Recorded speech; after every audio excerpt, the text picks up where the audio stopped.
Hai, selamat datang di channel TKP Tutorage kelas TKP 3. Kita akan mulai membahas satu persatu tentang kriteria di TKP.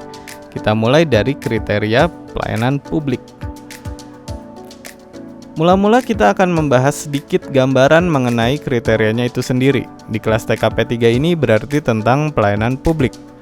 Lalu nanti akan saya beritahu ciri-ciri soalnya dan pastinya tips dalam menjawab soal-soal tersebut, disertai dengan beberapa contoh soal agar semakin jelas. Oke, berbicara pelayanan publik di TKP terutama, nah kata-kata inilah yang biasanya akan terbayang, yaitu mulai dari empati, pelayanan masyarakat, kepentingan masyarakat diutamakan, lalu tepat prosedur ya. Oke, kita bisa lanjut ke ciri soal-soalnya. Nah, ada biasanya dalam soal tentang pelayanan publik ini pastinya kita bertindak sebagai bagian pelayanan. Apakah itu di kecamatan, kelurahan, atau instansi lainnya ya. Misalnya kita bertindak sebagai pembuatan KTP, bagian pembuatan KTP, surat-surat, atau bisa juga di layanan kesehatan ya. Nah, biasanya soal-soalnya ini memang berkaitan spesifik dengan pelayanan publik ya. Jadi bisa dibedakan dengan kriteria orientasi pelayanan. Jadi biasanya kalau pelayanan publik itu memang di instansi pemerintahan ya. Nah, bisa juga kita bertindak sebagai kepala daerah tertentu atau kepala puskesmas gitu ya, untuk membuat kebijakan publik atau tindakan untuk masyarakat kayak gitu. Oke, itu ciri-ciri soalnya. Nanti bisa lebih jelas lihat di contoh soalnya. Kita bisa lanjut ke tips dalam menjawab soal-soal pelayanan publik. Yang pertama adalah peduli dan empati pada masyarakat. Ini yang paling penting ya. Jadi nggak cuma kita bertindak untuk masyarakat, pertama-tama harus menunjukkan rasa peduli dan empati yang besar untuk masyarakat. Nah, yang kedua, kita bisa memenuhi kebutuhan atau memahami kebutuhan masyarakat dengan optimal, yaitu caranya dengan mencari info selengkap mungkin tentang kebutuhan masyarakat. Ya, gimana mau memenuhinya kalau kita belum tahu seperti apa kebutuhan masyarakat secara jelasnya. Oke, lalu selanjutnya adalah maksimal dalam memenuhi kebutuhan masyarakat dengan cara kita bisa membuat tindakan atau kebijakan yang tepat berdasarkan informasi tadi, apa yang masyarakat butuhkan tadi ya. Nah, selanjutnya adalah mementingkan kebutuhan masyarakat dibandingkan kepentingan pribadi. Oke, biasanya ada mungkin soal-soal yang di soalnya terdapat kita sedang ada dua kegiatan atau dua kepentingan. Nah, utamakanlah kebutuhan masyarakat apabila kita memang sedang bertindak sebagai bagian pelayanan. Yang terakhir adalah pelayanan tetap dilakukan sesuai aturan atau prosedur ya.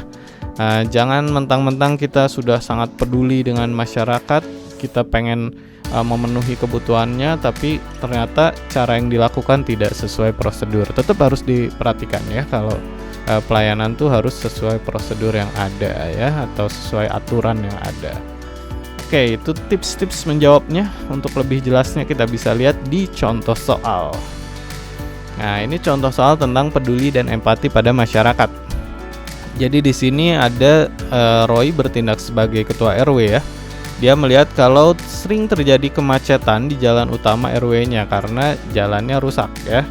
Nah, apa yang harus Roy lakukan sementara kas RW ternyata tidak memungkinkan untuk perbaikan jalan? Nah, jawabannya yang menunjukkan rasa peduli pada masyarakat paling tinggi adalah B ya. Dia sebagai ketua RW punya kewenangan untuk segera menggalang dana sehingga bisa segera dilakukan perbaikan ya. Nah, kita tidak bisa meminta mereka untuk menunggu tindakan pemerintah, atau misalnya kita nggak berbuat apa-apa karena ternyata tidak ada keluhan yang disampaikan secara resmi gitu ya. Nah, kalau misalnya jawaban C ini yang nilainya 4, mungkin masih ada tindakan ya dari ketua RW-nya untuk menghimbau melewati jalan alternatif. Nah, tapi yang paling tinggi nilainya ternyata adalah kalau si ketua RW ini bisa bertindak secara langsung untuk memperbaiki jalan tersebut, yang menunjukkan juga dia sangat peduli dengan masyarakatnya. Oke, cukup jelas ya yang ini. Kita lanjut saja ke contoh soal selanjutnya. Oke, ini contoh soalnya tentang memahami kebutuhan masyarakat dengan optimal. Tadi ya caranya dengan mencari informasi selengkap mungkin tentang kebutuhan masyarakat. Nah, di soal ini dia ternyata seorang kepala puskesmas. Dia memang merasa tidak mungkin memenuhi semua harapan warga, tapi tentu saja kita tetap ingin mencari kepuasan dari pasien atau warga yang dilayani di puskesmas. Nah, jawaban yang mana? Pastinya yang C ya, karena dia mencari informasi dari berbagai sumber. Jadi mungkin saja dari pasien, dari buku-buku, dari sumber survei mungkinnya atau penelitian, itu bisa dilakukan agar bisa memberi pelayanan kesehatan yang terbaik ya. Nah, oleh karena itu kenapa nilai 4-nya ada di E? Karena bertanya pada pasien itu hal yang bagus juga ya. Jadi itu kan sumber informasi utama ya untuk meningkatkan pelayanan kesehatan, untuk mencari tahu apa sih yang pasien butuhin gitu. Tapi kembali lagi ini jawaban C ini lebih lengkap ya, karena berbagai sumber, bisa jadi pasien juga tercakup di dalamnya. Kalau nggak ada jawaban C, tentunya jawaban E yang paling tepat ya. Oke, kita lanjut, yaitu maksimal dalam memenuhi kebutuhan masyarakat. Oke, ini soalnya cukup panjang ya, jadi bisa diperhatikan dulu, mungkin dibaca lagi. Yang mau menjawab sendiri bisa di pause dulu videonya. Oke. Nah, ini adalah tentang dokter. Dokter dia mau melayani atau ada tugas di desa yang warganya berpendidikan rendah. Jadi kalau ngejelasin tentang kondisi penyakitnya tuh akan sulit gitu ya. Sulit. Nah, bagaimana menghadapi pasien yang datang? Oke, biar bagaimanapun tadi ya, setelah mencari informasi tentang pasiennya, dia harus memenuhi kebutuhannya dengan maksimal. Nah, ini juga bisa berarti dia akan mencoba gimana caranya agar pasien paham dengan penjelasan dokternya, agar puas dengan pelayanan dokternya. Jadi jawabannya A ya. Dia akan mempermudah bahasa kedokteran dengan dicampur dengan bahasa sekitar ya. Jadi pasien tuh bisa paham tentang penyakitnya. Nah, kalau kita lihat jawaban lain misalnya B gitu ya. Dia melakukan penjelasan dengan bahasa kedokteran lalu bahasa Indonesia yang mudah dipahami. Ini juga suatu upaya ya agar pasien paham, tapi kalau dicampur dengan bahasa sekitar pastinya lebih paham. Nah, mungkin kita juga berpikir kalau ditemani anggota keluarga yang lebih pintar gitu ya, kita bisa menjelasin penyakitnya ke anggota keluarga tadi, lalu bisa dijelasin lagi ke pasien, itu ribet ya. Itu juga menunjukkan si dokter ini kurang berusaha. Ya susah ya kalau harus didampingi terus pasiennya. Jadi memang A jawaban yang nilainya paling tinggi. Oke, saya harap bisa dipahami. Kita lanjut ke soal selanjutnya. Nah, ini mementingkan kebutuhan masyarakat dibanding kepentingan pribadi. Nah, kalau misalnya soal-soal menyangkut pelayanan publik gitu ya, dia bertugas di bagian pelayanan, biasanya walaupun dia punya tugas lain, tugas melayani pasti yang utama ya. Seperti di soal ini disebutin kalau misalnya si Mohan ini ya, dia melayani pembuatan surat di kelurahan, ia juga harus membantu lurah membuat laporan kegiatan kelurahan. Ada seorang kakek yang datang ingin ngurus surat, tapi biasanya kakek itu tuh sangat menguras waktu, jadi bisa saja Mohan waktunya habis dan tidak bisa mengerjakan laporan kegiatan kelurahan. Tapi tetap jawabannya pastinya yang E ya. Dilayani dulu kakeknya meskipun harus mengesampingkan tugas laporannya sejenak. Kenapa seperti itu? Karena sebetulnya ini soal yang cukup mudah ya, karena dibilangnya laporan ini nggak urgent, nggak ditagih sama lurahnya atau gimana ya. Jadi pasti gampangnya sih utamain si kakek tersebut ya. Memintakan kerja lain seperti jawaban A itu sangat tidak disarankan ya kalau pelayanan, karena kesannya kita tidak mau melayani, kita mementingkan kepentingan pribadi kayak gitu. Nah, di sini timbul pertanyaan, gimana kalau misalnya urusan yang satunya itu lebih mendesak?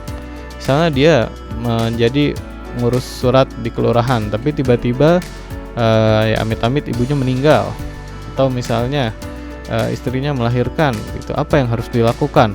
Nah, biasanya itu soalnya konteksnya sudah berbeda. Biasanya itu soalnya tentang apakah orientasi pada orang lain atau apakah tentang profesionalisme gitu ya. Karena biasanya soal pelayanan publik ini lebih sederhana, lebih dipentingkan pelayanan biasanya ya. Oke, seperti itu kurang lebih penjelasannya ya. Saya harap penjelasannya bisa cukup dipahami karena kita akan lanjut ke soal selanjutnya. Nah, ini contoh soal tentang pelayanan tetap dilakukan sesuai aturan atau prosedur. Kita langsung saja lihat ke soalnya. Jadi si LRB ini kan bagian penerimaan permohonan pengurangan pajak. Tiba-tiba ada seorang wanita yang mengajukan permohonan, waktunya ini terlalu mepet. Apa yang LRB lakukan?